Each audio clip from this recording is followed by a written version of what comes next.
Hello दोस्तों, कोई कैसे में आपका स्वागत है।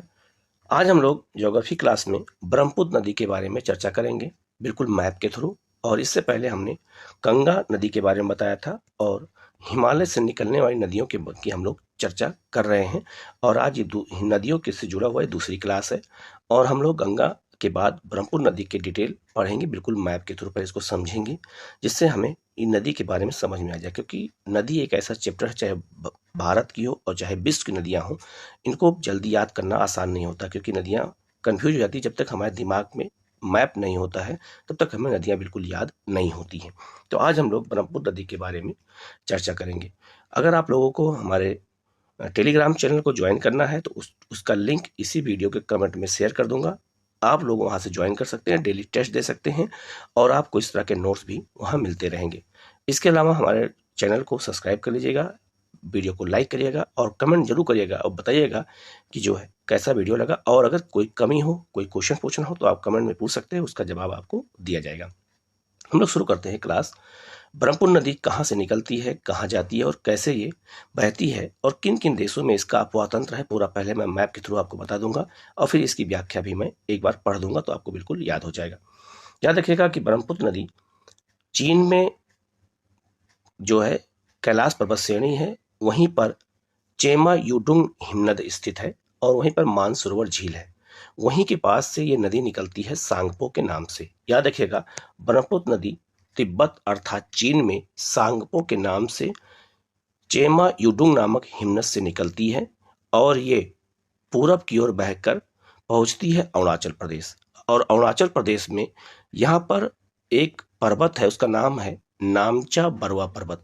नामचा बरवा पर्वत के पास यह नदी यू टर्न लेती है और अरुणाचल प्रदेश से प्रवेश करती है। अरुणाचल प्रदेश में इसे दिहांग के नाम से जानते हैं। याद रखिएगा, तिब्बत में इसे या चीन में सांगपो कहते हैं और इसी को अरुणाचल प्रदेश में दिहांग कहा जाता है। अरुणाचल प्रदेश में दो नदियां और मिलती हैं, दिबांग और लोहित। तो दिहांग, दिबांग और लोहित तीनों नदियां जब मिल जाती हैं तब इसका नाम हो जाता है ब्रह्मपुत्र।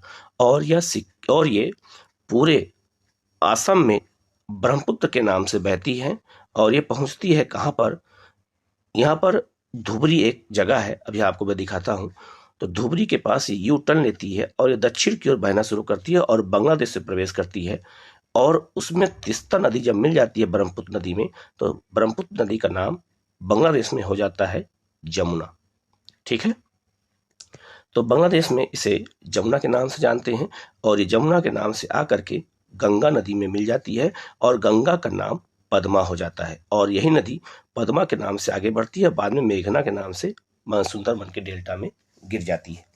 एक बार मैं फिर से रिपीट कर देता हूं, ध्यान दीजिएगा। ब्रह्मपुत्र नदी कैलाश पर्वत श्रेणी में चेमा युडुंग हिमनद से निकलती है और तिब्बत में इसे सांगपो के नाम से जानते हैं। यह पूरब की ओर बह करके अरुणाचल प्रदेश में नामचा बरवा पर्वत के पास जो है दक्षिण की ओर बहती है और इसे अरुणाचल प्रदेश में दिहांग के नाम से जानते हैं। दिबांग और लोहित नदियां जब मिल जाती हैं तब इसका नाम ब्रह्मपुत्र हो जाता है और ये पूरे असम में ब्रह्मपुत्र के नाम से बहती हैं। इसके बाद ये बांग्लादेश में दक्षिण प्रवेश करती है और सिक्किम से आने वाली तिस्ता नदी जब ब्रह्मपुत्र नदी में मिल जाती है तो ब्रह्मपुत्र नदी का नाम बदल के जमुना हो जाता है और ये नदी जमुना आकर के गंगा मिल जाती है और गंगा का नाम बदल के पद्मा हो जाता है। इस तरह ये गंगा की सहायक नदी मानी जाती है। और फिर इसके बाद पद्मा की धारा आगे बढ़ती है और उसी को आगे मेघना कहते हैं और मेघना के नाम से वो सुंदरबन डेल्टा में गिरती है। एक बात यहाँ ध्यान दीजिएगा, जो याद करने वाली बात सबसे इंपॉर्टेंट है वो ये है कि जो ब्रह्मपुत्र नदी है इसको अलग अलग क्षेत्रों में अलग अलग नाम से जानते हैं। जैसे पूछा जाए कि तिब्बत में या चीन में ब्रह्मपुत्र नदी को क्या कहते हैं तो सांगपो कहते हैं, इसी को यारलुंग भी कहा जाता है। अगर पूछा जाए अरुणाचल प्रदेश में ब्रह्मपुत्र को क्या कहते हैं तो दिहांग कहते हैं। असम में इसे क्या कहते हैं, ब्रह्मपुत्र कहते हैं, याद रखिएगा। और इसे बांग्लादेश में जमुना कहा जाता है। तो जहां जहां ये बहती है अलग अलग क्षेत्रों में इसको अलग अलग नाम से जानते हैं। आगे बढ़ते हैं हम लोग और इसमें एक चीज और हम लोग ऐड करेंगे, याद रखिएगा। अगर पूछा जाए कि ब्रह्मपुत्र नदी का अपवाह तंत्र किन देशों में फैला हुआ है, तो 3 देशों में फैला हुआ है, चीन में, भारत में और बांग्लादेश में।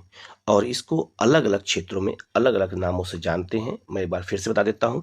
तिब्बत में ब्रह्मपुत्र नदी को सांगपो कहेंगे या यारलुंग कहते हैं।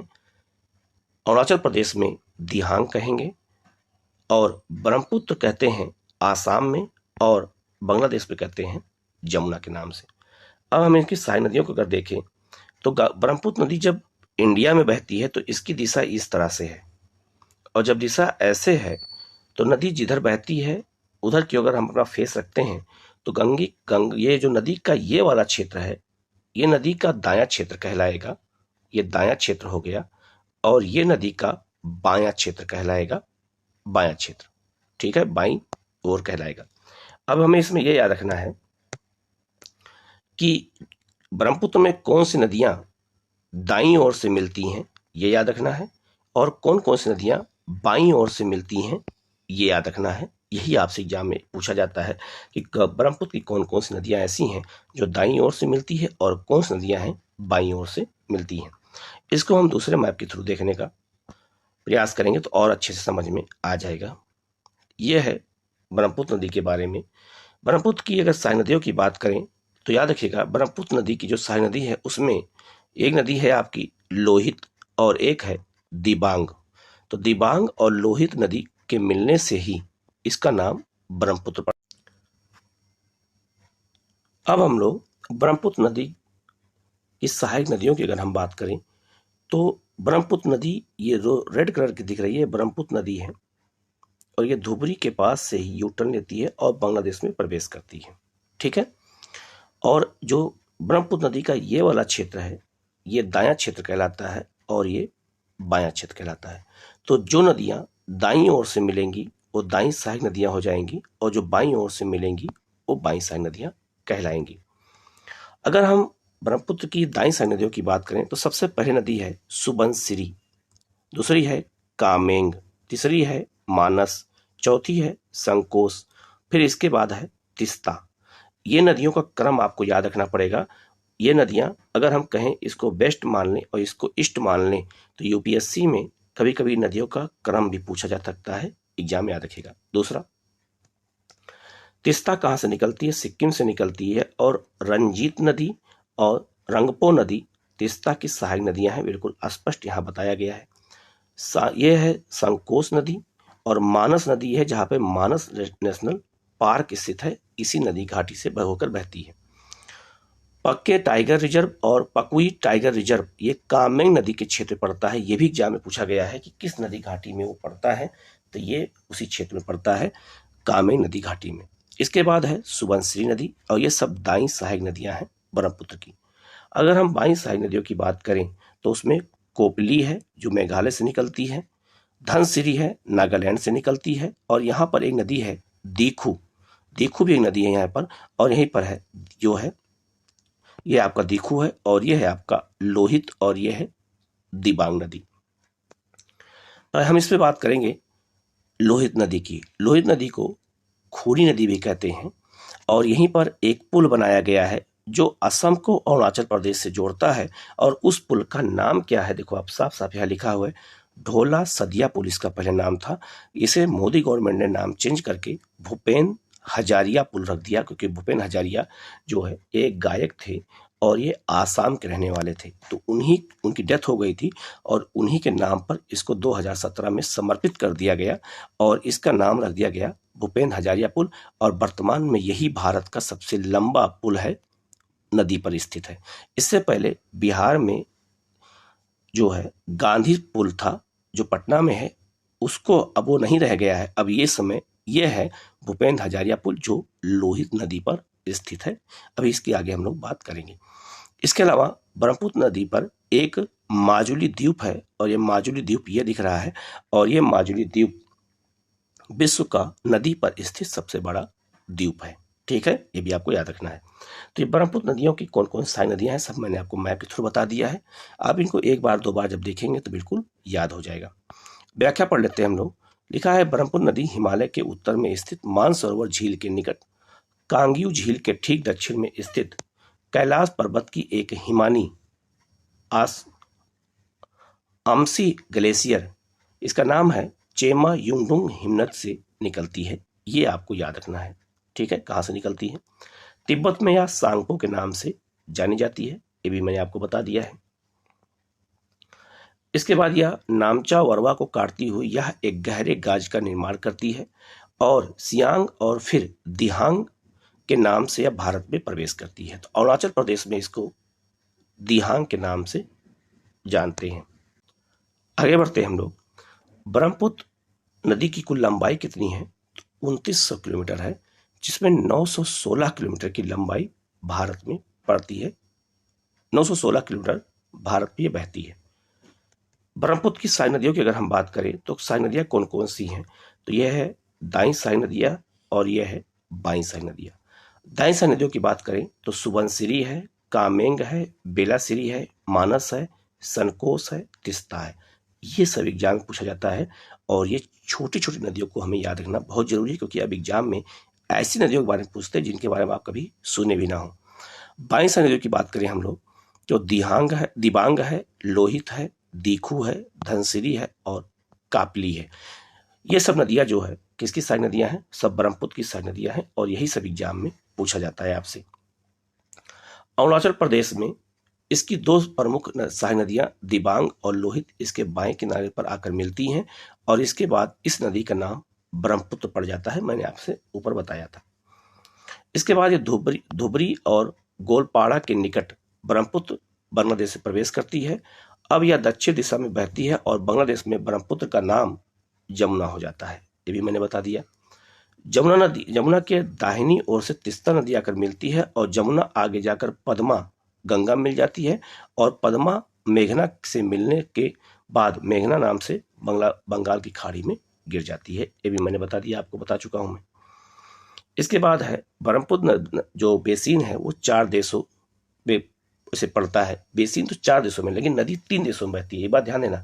जो इसकी नदी का जो अपवाह तंत्र है वो 4 देशों में है, लेकिन नदी 3 देशों में बहती है, याद रखिएगा। अपवाह तंत्र का मतलब यह हो जाता है कि उसकी सहायक नदियां कहाँ से आ रही हैं, ठीक है। तो चीन, भारत, भूटान और बांग्लादेश में फैला हुआ है।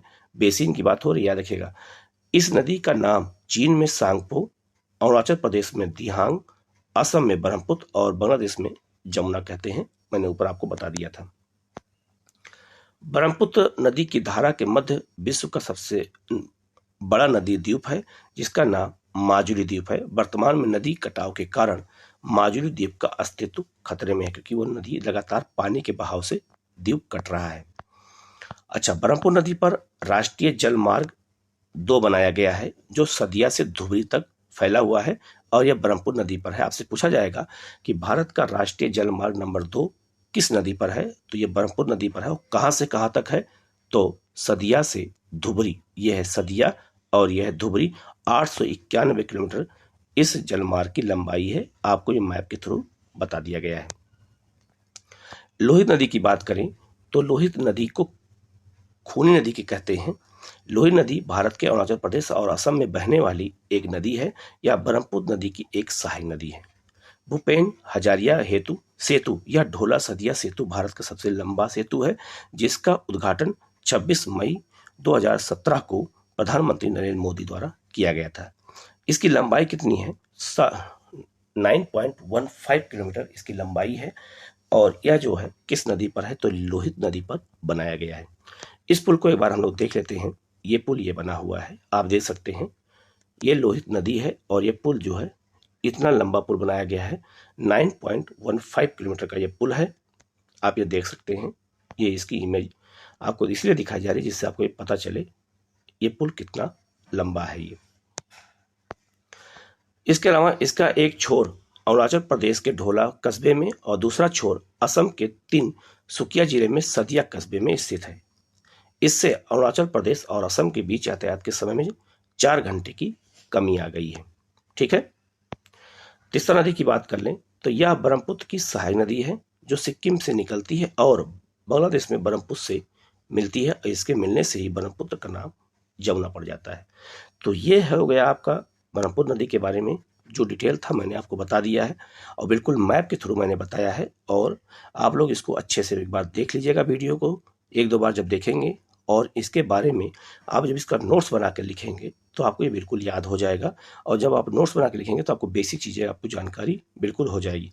किसी क्वेश्चन में कहीं भी कोई डाउट हो तो आप उसको पूछ सकते हैं, उसका जवाब हम आपको ज़रूर देंगे। लेकिन इसको बहुत अच्छे से आप लोग तैयार करिएगा और इसकी सहायक नदियाँ कौन कौन सी है ज़रूर याद रखिएगा, वो कहाँ से निकलती हैं, कैसे निकलती हैं, सब बहुत याद करना बेहद ज़रूरी है। ठीक है, वीडियो कैसा लगा आप कमेंट में ज़रूर बताइएगा। वीडियो को लाइक करिएगा और चैनल को जरूर सब्सक्राइब कर लीजिएगा और अपने दोस्तों को भी इसको सब्सक्राइब कराइए, चैनल के साथ जोड़िए, जिससे उनको भी लाभ हो और आपको भी लाभ होता रहे। Okay, thank you.